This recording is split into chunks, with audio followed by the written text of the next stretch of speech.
hoje com os discos voadores e o mistério da Serra da Gardunha. Era setembro de 1996 e passeando pela Serra da Gardunha em Portugal, Ricardo Machado Oliveira encontrou a entrada de uma caverna em um local conhecido como Cabeço da Penha. E então resolveu explorá-la, mas ao entrar, depois de andar alguns metros, perdeu os sentidos. E ao despertar, estava em um local parecido com um enorme hangar subterrâneo, onde se encontravam várias naves ovais prateadas. Foi aí que 3 seres de espécies distintas e aspecto humanoide o abordaram, revelando a Oliveira que eram membros de uma aliança de mundos, e que o hangar no qual se encontravam era parte de uma das 4 bases de observações extraterrestres localizadas em nosso planeta. E então Oliveira perdeu novamente os sentidos, e quando acordou algum tempo depois, já estava no exterior da caverna, sem entender como tudo aconteceu. Teria sido um sonho ou uma alucinação?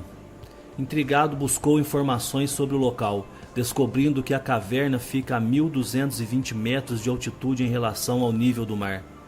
E não poderia estar em lugar melhor do que na famosa Serra da Gardunha, na região da Beira Baixa e ao sul da famosa Serra da Estrela, no ponto mais alto de Portugal continental.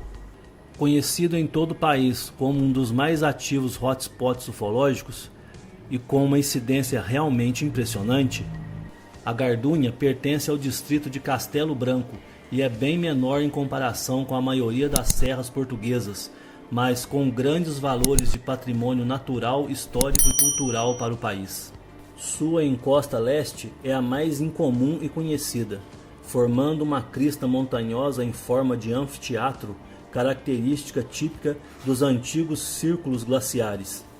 E bem no meio fica a pequena Castelo Novo, uma das 12 aldeias históricas de Portugal, com construções do século XII, incrustada em um vale. Existem muitas teorias sobre a origem do nome Gardunha, mas acredita-se que tenha origem na palavra Guardunha, que em árabe significa refúgio. O fato narrado no início deste vídeo é apenas uma história que circulou na internet em uma antiga edição do boletim eletrônico UFO Roundup e vem sendo reproduzida em diversos sites com algumas variações, sobretudo acréscimos. A verdade é que ninguém sabe quem é Ricardo Machado Oliveira, ou mesmo se de fato ele existe, razão pela qual pouca ou nenhuma credibilidade pode ser dada à narrativa, mas que a história incorpora em si todos os elementos que tornaram a Serra da Gardunha uma das áreas mais conhecidas de Portugal, e em especial para a comunidade ufológica portuguesa. E é considerada como um hotspot de manifestações ufológicas mais pela tradição do que com base em algum verdadeiro estudo sobre sua casuística. Mas é fato incontestável que na Serra aconteceram algumas das mais intrigantes ocorrências envolvendo UFOs em Portugal. E por mais que tenham sido feitas várias expedições por décadas, realizadas por diversos grupos de investigação, pouco se sabe sobre o local. Ainda existem mais perguntas do que respostas. Os acontecimentos anômalos da Gardunha jamais seriam conhecidos se não fosse por um determinado indivíduo, um verdadeiro guardião da serra, como era conhecido. Ele se chamava Américo Duarte dos Santos e era, até falecer, um dos principais defensores da ideia de que o local seria um esconderijo de extraterrestres em nosso planeta.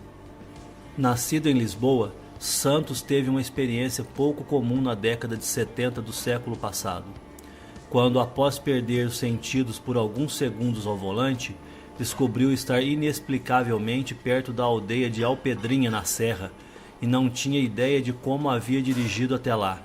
Ele se sentiu arrebatado pelo que chamava de uma força superior.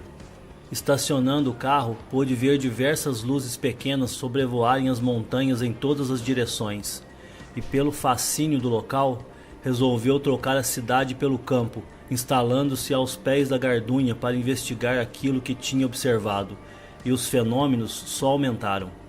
De vez em quando observava um objeto mais bem definido, como ocorreu em 14 de janeiro de 1979, quando avistou a 200 metros de distância parado um artefato em forma de sino, que embaixo tinha pequenos semicírculos semelhantes a trens de aterrissagem. E no topo tinha 2 tubos salientes, de onde eram emitidas luzes nas cores vermelha e azul. Quando o objeto partiu, o que fez em velocidade estonteante, deixou para trás o que Santos descreveu como bolhas de sabão coloridas que se desfaziam no ar. E na noite de 6 para 7 de setembro de 1983, lá pelas 4h10, o guardião Antônio Duarte dos Santos descreveu uma nave pousada junto à sua casa, tendo ao lado 2 seres de pequena estatura e semelhantes a símios. Mas foi na manhã de 16 de abril de 1984 que finalmente aconteceu o contato que ele tanto sonhava ter com as inteligências que acreditava estarem por trás dos fenômenos que havia avistado com tanta frequência na Gardunha. Enquanto fazia um de seus passeios pelo local, sentou-se em uma pedra para secar suas botas ao sol. Foi quando começou a ouvir um zumbido semelhante ao de enxame de abelhas, mas olhando ao redor nada via. Pensando ter sentado em cima de uma colmeia, Santos se levantou imediatamente. Mas mal ficou novamente em pé e o estranho barulho parou, voltando apenas quando decidira sentar-se novamente.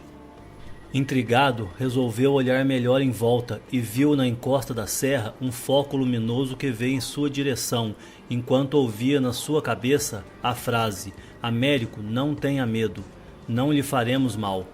O homem pôde observar que havia um objeto no interior da luz assim que ela se aproximou, e a uns 10 metros dele, um ser alto que se assemelhava com a imagem de Cristo, com cabelos longos e barba comprida, vestindo uma túnica ou um manto bem branco e com um cordão azul preso à altura da cintura. O estranho, sem mexer os lábios, falava por telepatia e dizia ao observador Antônio: "Américo, não tenha medo. Escuta o que eu te digo. Sabemos que tu sofres, mas vais sofrer ainda mais. Já vistes muitas coisas e muitas mais te serão mostradas para que compreendas." Como que em um sermão bíblico, aquele ser fora do comum continuou seu discurso telepático, deixando Santos ainda mais perplexo. O homem perdeu sua consciência e já não respeita mais o que é divino. "Diz ao teu chefe maior que além dali não se mexe, pois é lugar sagrado", disse o estranho, apontando na direção do local conhecido como Cabeço da Penha. E ao terminar sua comunicação, disse ainda que se continuar com o que vem fazendo, o homem terrestre verá ocorrerem catástrofes em que se misturarão inocentes e culpados, e não poderemos fazer nada. E com a promessa de voltar mais vezes, o ser desapareceu em seguida em meio à luz com a qual veio, na direção do Cabeço da Penha. Mas enquanto partia, sua voz ressonava na cabeça de Santos, como se viesse de toda a montanha, e repetindo: "Aqui não se mexe, aqui não se mexe." Continua.